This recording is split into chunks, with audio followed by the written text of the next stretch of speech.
Need help changing your life with fibromyalgia? This is Lives Changed with your host, Deborah Lundquist.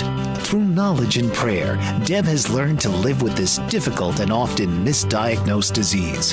Get spiritual and good practical advice for achieving good health and acceptance while living with fibromyalgia. So now, please welcome the host of Lives Changed, Deborah Lundquist. Welcome to Lives Changed, a show about fibromyalgia and, as such, other chronic pain. I'm Deb Lundquist, your host, and you're listening to the BBM Global Network, TuneIn Radio, iTunes, and iHeartRadio.com. I would like to tell you a little bit about myself. First of all, it's my birthday. I officially turned 65 at 6:04 this morning. People tell me I don't look 65, but then I really don't think they're looking too closely. So, happy birthday to me. Sing along. Happy birthday to me. Happy birthday, dear Deb. Happy birthday to me. Anyway, I know that's silly. Anyway, in 1999, I had a life-changing experience myself. Just as all of you have had life-changing experiences also. I had a death-defying car accident in which all of the emergency people told me I should have died, but I had other plans. I acquired RSD CRPS, which is the worst pain known to man, according to the McGill Pain Index. And when the doctors put that to sleep, we discovered I also have fibromyalgia as well as several other chronic pain and autoimmune diseases. To learn more about me, you can read my bio on the Lives Changed page on the BBM Global Network. All of our radio shows are saved there as well. I do need to say I am not a doctor or in the medical field in any way. What I share with you, I have learned through extensive research, interviews with a multitude of doctors who have given me materials not available to the normal patient, and living with this disease for over 19 years. Today, I am suffering from a chronic migraine, only they call mine complex chronic migraines. I went to the chiropractor yesterday, and he relieved it a lot. And then I went to the doctor and got a new kind of shot. It's not Imitrex. It's a new kind of shot, and I cannot for the life of me remember what the name is. It has no side effects except for possible redness around the injection site, which I didn't have. And also, it doesn't hurt like the Imitrex shot does, but it did help. Now, it is for prevention of migraines, and I'm supposed to take it once a month, so we will see. If you have questions, you can call in while the show is live, as it is today, October 6th. And the phone number is 866-451-1451. And I will answer your questions live. If I don't have the answer, I will write it down, and I will have the answer for you next week. If you're too shy to call while the show is live, and I can understand that because I was very shy when the show first started, and so if that's your case, then you can email your questions to me at liveschangedradio@gmail.com. I would love to hear from you and see what you think of the show and see what kind of topics you would like me to talk about. So I would love you to contact me. Also, let me give you some other places where you can find me. On Facebook, you will find me on Your, Y-O-U-R, Fibromyalgia, which is a support group for fibromyalgia and other chronic pain. And I have a website, and that is https://DebLundquist.com.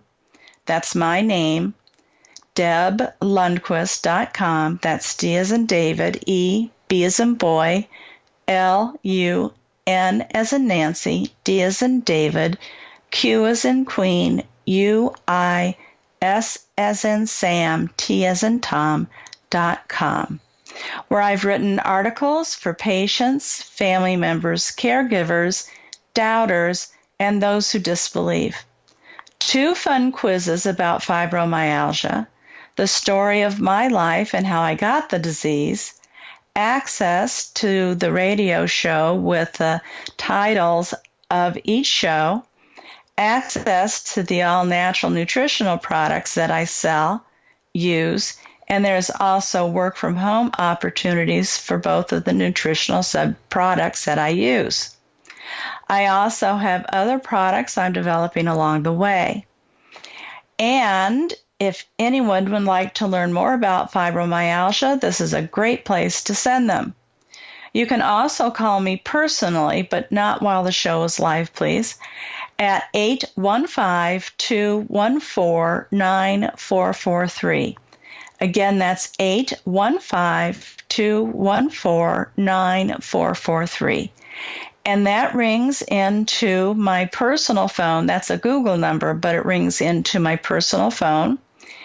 And so it's always funny when I answer because people think it's just going to go to a message, but I actually do answer the phone. So if I don't answer, though, please leave a message and I will call you back. Also, my book, RSD CRPS, From a Patient's Perspective, is now available on Amazon as an ebook. So go to Amazon and look it up, RSD/CRPS, From a Patient's Perspective, and it will pop up on Amazon as an ebook, and the price as an ebook is $24.99. I didn't set that, the publishers did. There will be a paperback version soon. First thing I like to do every show is affirmations.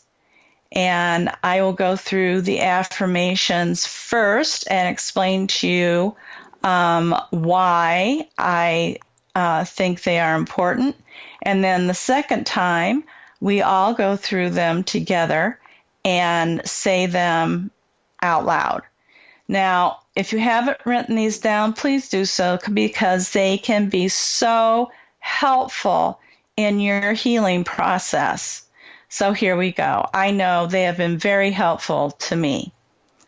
I am not alone. And I know that we see people say 5 million. But actually, in research that I've seen, they say up to 10 million. But that doesn't include children and teenagers. It doesn't include the misdiagnosed, the underdiagnosed, or our heroes coming back from war who are diagnosed with PTSD, and then some of those are diagnosed with fibromyalgia. Okay, the next one is, I am beautiful or handsome, as the case may be. You know, fibromyalgia used to be considered a woman's disease, but it isn't anymore. It used to be 4-to-1 women to men, but that has changed. It's more like 3-to-2. Now, with our heroes coming back from war, they're realizing now that men can get it. And I don't know why they never thought men could get it in the first place. And that just shows the ignorance that the medical community has about fibromyalgia. I am loved, and oh, we really are so loved. With the families that are left and the families that we create ourselves, because that's what we have to do with fibromyalgia.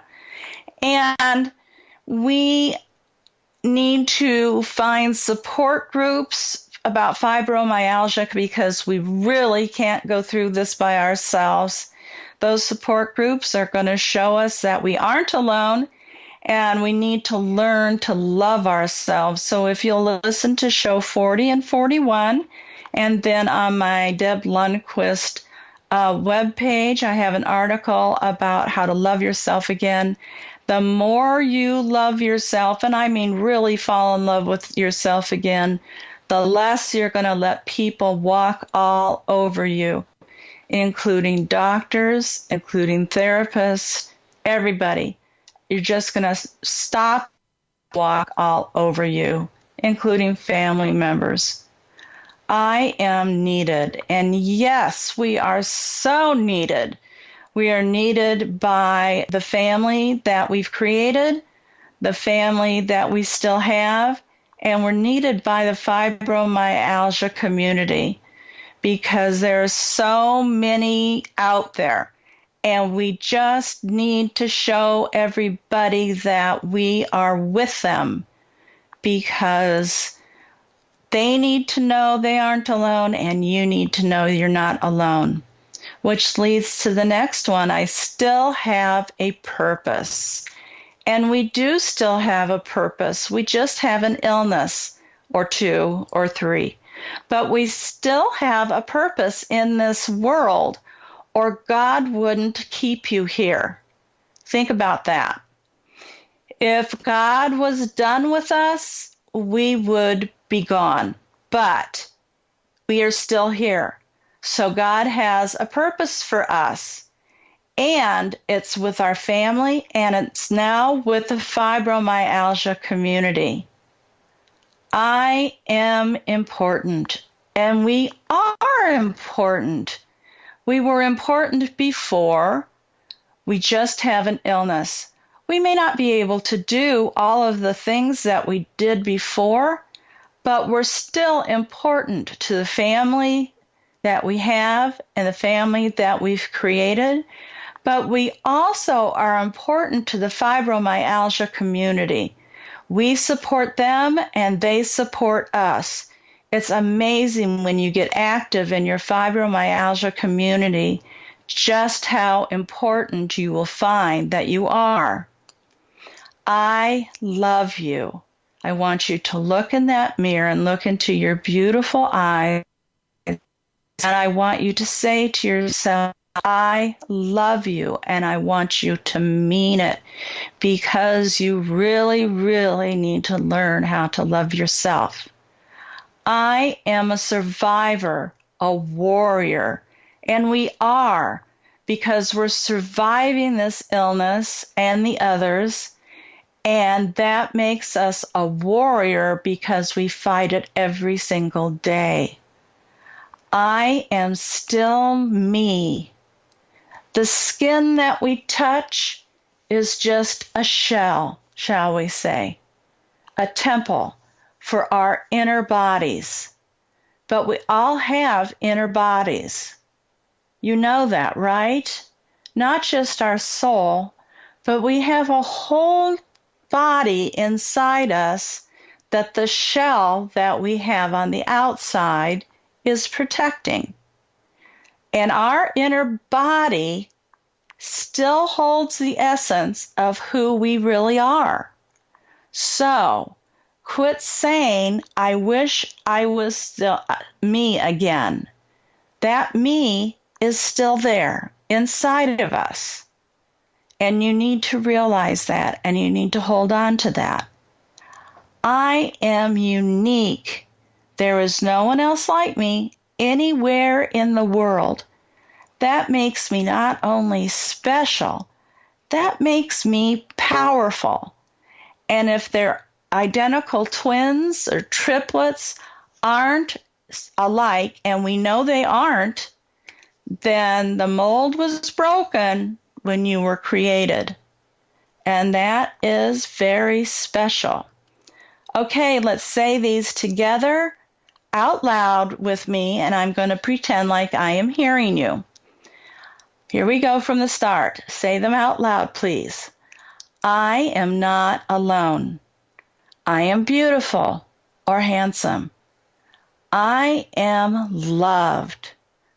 I am needed. I still have a purpose. I am important. I love you. And like I say every week, folks, I do love you. I wouldn't do this show if I didn't love you, if I didn't empathize with you, if I didn't understand every single thing you're going through, because I too have fibromyalgia and several other painful diseases. So, I love you. It's important. Say it every day in front of that mirror, 3 times a day. I am a survivor, a warrior. We need to stand up and own that. It will make us stronger. I am still me. I am unique. There is no one else like me anywhere in the world. That's amazing, isn't it? That makes me not only special, that makes me powerful. You know, that is a gift, a very special and glorious gift. And you have skills and talents that nobody else has. So don't throw that away. Happy Saturday morning. What is the weather like where you live? It is cool here, and the leaves aren't changing yet, but it keeps going into the 80s, so I think that everything is confused, whether it's supposed to be summer or whether it's supposed to be fall, so none of the leaves are turning, none of the leaves are falling, but the cool weather is kind of nice. Let's kick off the weekend with a wonderful feeling. Do you have your drink ready and are in your comfy clothes? I know I am. Good, then let's get started and have a nice, relaxing hour together. Today we're going to talk again about the fall equinox, and then we're going to talk about possible reasons why we keep getting sinus infections. And then we're going to move on from there if we have time. So the fall equinox fell towards the end of September. So if you're experiencing additional pain or have gone into an unexplained flare, chalk it up to the fall equinox, which happens, I think, around September 21st, the time of year when we pass from summer to fall. There are 4 in the year. So there's one around December 21st, I think. And then there's one in March 21st. I think that's the Ides of March or something like that. Then there's one in summer, and then there's one in fall. So every time we pass that equinox, our bodies are definitely going to feel more pain and more symptoms. Every single one. So be aware of that and have your emergency fibromyalgia kit ready. And I have on my website, https://Deb Lundquist. I think I have the tools. I'll look and see. But if not, I will put the tools that I have in my toolbox for flares. So we need to be prepared, have our emergency kits ready. Get some unsweetened cherry juice, 100% pure and not from concentrate where you add water. Drink it 3 times a day. It's a natural pain reliever. Make sure you take as many Epsom salt soaks as you need to get the potassium into your body quickly. And if you don't have a bathtub, as many of you don't, or you can't get into one, you can soak your feet in an Epsom salt and sea salt solution because your feet have the largest pores in your body, and it will help you soak up the magnesium, and that helps with cramps in your body. It really helps. Also, make sure that you're taking your D3, your magnesium glycinate, which was especially made for fibromyalgia, and many doctors do not know that. You can get it online for a fairly cheap price. So, and that's what I use, and it made a big difference when I changed over to magnesium glycinate, Glycinate, and calcium. Get blood tests first to be sure that you're taking enough, because some people have to take 50,000 milligrams of D3. Now, if your doctor writes you a prescription for D3, what you're really getting is D2, and it's a synthetic, and your body doesn't absorb that as well. So ask your doctor if you can get the D3 over the counter. Get a natural D3. Make sure there's nothing synthetic about it. I get mine from the drugstore. And then you need to take magnesium and calcium with it in order for all three to get absorbed. So, but make sure you're taking all three. Then use a heat or ice combination, whichever helps the most. Rest as much as you can, but you have to keep moving even if it hurts during the flare, because if you stop moving, you're going to hurt worse. And then just remember, this flare shall pass. They always, always do. Now, I'm going to move in a completely opposite direction of what we have been talking about. Sinus infections. Now, I know many of you get sinus infections all the time because many of my support group do. And I've just stumbled on a possible reason why.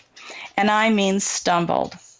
First of all, I want to say for those of you who are using a CPAP, are you cleaning them regularly? I mean daily. Because if you are not, then you could be getting all kinds of infections from your CPAP. Yes, it can be a wonderful place for infections and viruses, even molds to grow. So make sure you're cleaning your CPAP every single day. And I know it seems like a lot of work, but it's something you need to do in order to stay healthy. Now, the other thing, I'm reading Dr. Geneva, I know I don't say that right, sorry, doctor, Liptan's book, The Fibro Manual. And I asked her if it was okay if I use this material word by word from her manual. If you have her manual, then the section that I am going to be reading from is under Finding and Treating Chronic Low-Grade Infections. And here we go. The lack of deep sleep and chronic stress response in fibromyalgia both reduce your ability to fight off infections, and many people's energy levels are dragged down by chronic subclinical infections. These smolder below the level of full-blown infections, but still aggravate the immune system and cause inflammation. Now, get this. The tonsils, sinuses, gums, teeth, intestinal tract, and vagina are the most common locations for subclinical infections. Dr. Liptan says she has had several fibromyalgia patients whose symptoms improved after removal of chronic abscess teeth or treatment for other protracted low-grade oral infections. If you suspect you may have an oral infection, she suggests visiting a dentist or oral surgeon for assessment.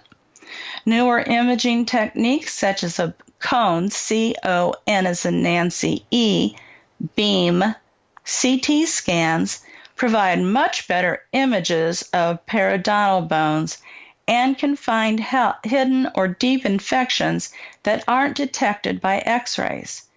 And her source on this is Tyndall, 2008. Other common hidden infections include yeast overgrowth causing chronic sinusitis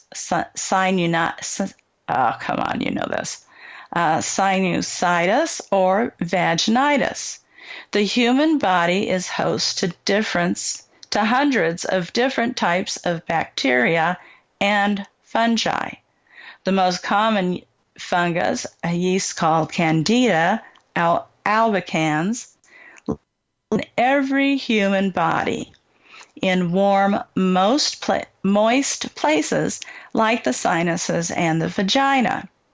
Now, this is the very same Candida that lives in our gut, and when in balance with the bacteria and everything else that's in there to help process our food, this is the very same Candida. Normally, a delicate balance exists between yeast and bacteria in the mucous membranes so that neither causes illness. But if this balance is disturbed, it can lead to an overgrowth of fungus. At least yeast overgrowth in the mucous membranes can trigger a wide inflammatory response.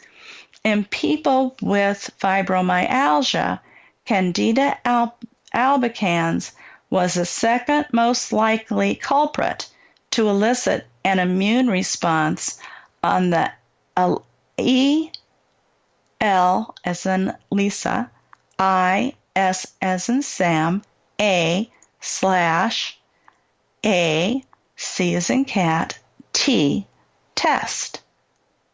The most common chronic infections in fibromyalgia, vaginitis, sinusitis, and dental infections. Now, I'm going to add to that, if Candida is indeed overgrown, it can also be found on your skin. So I'm going to add to that dermatitis, okay? Frequent antibiotic use kills the bacteria that usually compete with yeast for food, and that can lead to excessive growth of yeast, as can taking steroids. So, if you're taking a steroid for inflammation or for migraines or for whatever reason, you could get an excessive growth of yeast. Make sure you understand that. The yeast that lives in our body, just like yeast used to bake bread, really likes sugar. That's one reason why we keep saying lower your sugar. So a high sugar, carbohydrate-rich diet combined with antibiotics or steroid medications is a setup for yeast overgrowth. Now, I'm going to add something here. High sugar, carbohydrate-rich diets can be an addiction. Yes, I said it can be an addiction. High carbohydrate diets, the carbohydrates turn into sugar. And sugar then will make you want to eat. Yes, I know. I'm telling you something you may not know. That is why we need to lower our sugar intake, lower our carbohydrate intake that turns into sugar. Candida loves sugar, and it will grow fast if you have a sugar-rich diet, a carbohydrate-rich diet. And like I said, high sugar is addicting. So, common symptoms are a chronic sinusitis and repeated or persistent vaginal yeast infections. Acute sinusitis often happens after you get a cold due to a bacterial infection. But once it becomes chronic, yeast is usually to blame. And indeed, chronic sinusitis patients have high levels of yeast in their sinuses, causing habitual inflammation. And she lists a couple more sources. Of course, most people with chronic sinusitis get treated with antibiotics, which just makes things worse. Yeast overgrowth can be detected by checking blood levels of antibodies to Candida albicans. Everyone will have some because Candida lives on and in all of us. And we really don't want to get rid of all of it because it does help break down the food in our gut. But a high antibody load points to overgrowth. So it's something we need to watch. To treat yeast overgrowth, reduce sugar and carbohydrates in your diet. Probiotics and prebiotics, she doesn't say that, but we need both, which contain healthy bacteria like those found in yogurt, can also help reduce yeast levels. For severe cases, a course of antifungal medications may be needed. Now, I want to add something here about the yogurt. Most yogurts have something in them that our bodies cannot digest, so keep that in mind. To treat chronic sinusitis, in addition to these steps, Dr. Liptan recommends daily nasal irrigation with saline water to help rinse debris from your nasal cavity. Some people do this with a neti pot, a small pitcher that can be filled with salt water and gently tipped into your nostril. It's messy, I know, but it really does help. It is important to use boiled or bottled water rather than tap water to avoid bacterial contamination. The technique can be a bit tricky to master. It is often simpler to use a nasal saline spray. She likes a brand called Simply Saline that has no preservatives. That yeast overgrowth can cause chronic health issues. It is not accepted by most Western medical practitioners. I'm lucky enough that mine does. So if you suspect that is causing a problem for you, Dr. Liptan highly suggests seeking out a naturopath or a holistic MD to help you with diagnosis and treatment. To read more about yeast infections, locate the book, The Yeast Connection Handbook by Dr. William Crook. Remember, all of this about sinus infections and such came from Dr. Genevra Liptan's book, The Fibro Manual, which you can buy and download from her site or as an ebook from Amazon. Let me tell you, she is a wonderful fibromyalgia doctor who developed fibromyalgia herself while in medical school. She took a year off so she could figure out how to treat her own fibromyalgia. Then she went back to medical school and became a physician for fibromyalgia patients. She has created her own protocol, and that is what she uses on her patients. She has also just developed a line of new products one of which is a new pain cream containing CBD oil and other products.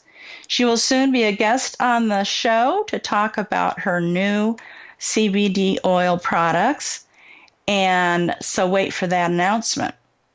Now, with all of this discussion about sinusitis and others, shall we say, underground infections, let me tell you what I've been experiencing and see if you can relate. My left tonsil is always enlarged and is always leaking something. My doctor just looked confused when I told him that and said if it continues, he may send me to an ear, nose, and throat doctor. That doctor was also confused when I said the same tonsil is throwing large stones that almost choke me, and my lymph node is always swollen. And that ear always hurts but shows no infection, but always shows that I have fluid in that ear. I'm always on Benadryl and Mucinex just to keep my sinuses clear.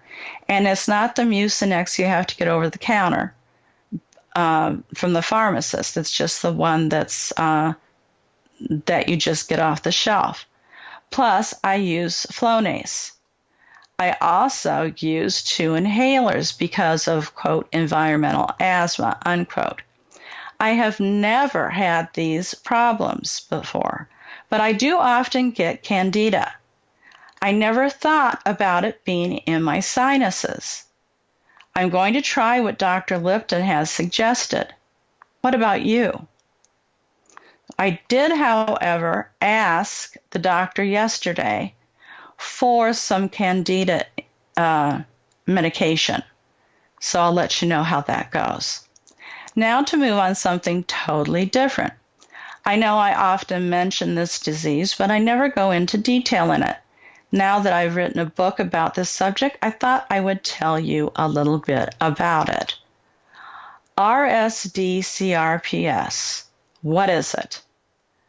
Reflex sympathetic dystrophy, or as they now call it, complex regional pain syndrome 1 and 2. First of all, is it real? Absolutely. We're not imagining that horrendous pain we are feeling, no matter what anyone is telling us. What we feel is very real and not in our heads. Well, let me explain that. In a way, it is in our head because that is where the sympathetic and parasympathetic nervous systems are located, at the base of our skull. Also, our central nervous system is right above that. So yes, in a way, it is in our head, but not our imagination. Then they all attach to our spine. From there, we have peripheral nerves that run all through our body, and all the nervous systems are attached to our spine, talking back and forth from the peripheral nerves to the brain, discussing our pain and where it is. The brain will then send back pain signals to the injured area. It just takes such a small amount of time for this conversation to take place. So, what is RSD-CRPS? The pain gets stronger and stronger as time continues, and there is no pain management. The effects of that pain can have devastating results. At some point, all of our nervous systems can become involved in our disease. That is why early diagnosis is so vitally important. Next time someone says it's in your head, you just say to them, "Oh, have you been doing research? Thank you for taking such an interest in my autoimmune disease and discovering where it begins." That just might stop them because they won't expect that answer. Then you just sweetly smile at them and walk away, and they'll be so confused they won't know what to think. People who don't understand how mean they are to chronic pain patients as they try to shock us out of our current behavior. They think they are helping, but because of their ignorance of the disease, they are only hurting. Also, our confusion, memory, exhaustion, and insomnia are not just generated by our pain, but the limbic part of our pain, which sits on top of our head like a little hat. I tell people, my limbic hat is crooked today. They look at me funny, but it does start a conversation. RSD is not a rare disease. It is a silent one. There are so many strange symptoms to this disease that patients don't want to start talking about it. People react to it in two ways. One is total and complete, and they will turn away from us and either start spreading rumors or will never speak to you again. The other way is their eyes glass over and they stop listening. They are so shocked by what we are saying that they can't take in the shock of it. Either way, it seems we lose most of our friends, and a lot of our family members will just ignore us or try the shock treatment. They will try things like, you have to want to get better, or you have just gotten lazy, get up off the couch and you'll be fine, or just go back to work, or other hurtful things. Try not to cry. They simply do not understand. Don't believe them either, because we know better. We know our bodies. Reflex sympathetic dystrophy complex regional pain syndrome is an autoimmune disease and has the highest known pain to man. On the McGill Pain Index from the McGill University, this highly respected and often used pain index rates RSD CRPS at 42 out of 50, with nothing higher. It rates pain in 4 different ways. Pain is subjective upon how the highest pain a person is felt. If a person has a broken bone, about a 20, then they cannot imagine what a 42 feels like. If a patient has only stubbed a toe, then a 42 is quite beyond their understanding. What I do is try to give them an image they can feel. Can you imagine cutting your arm down to the bone? That usually gets a shudder. Then I will say, now pour acid in it, and imagine fire ants crawling and biting on your skin that keeps turning different colors. That usually gets their attention, maybe not their understanding, but at least it gets their attention. Well, we have come to the end of the show, and it is always amazing to me just how fast that is. I want to thank you for listening today to Lives Changed, and of course, my name is Deb Lundquist. Remember, I'm not in the medical field in any way. If you have comments about the show or question, you can send them to me at liveschangedradio@gmail.com. You can call me personally at 815-214-9443, and if I don't answer, please leave me a message. You can also find me on Facebook on Your YOUR Fibromyalgia, and my webpage is https://deblundquist.com. Make sure you join us next week, and we hope to see you then on Lives Change. Please remember, you're not alone. You're tougher than you think. And have a blessed week. Thank you again for tuning into the show today. Goodbye for now, and we'll see you next week. You've been listening to Lives Changed with host Deborah Lundquist. Find out each week how Deb can educate, guide, and help you get through the daily challenges of living with fibromyalgia on Deb Lundquist's Lives Changed.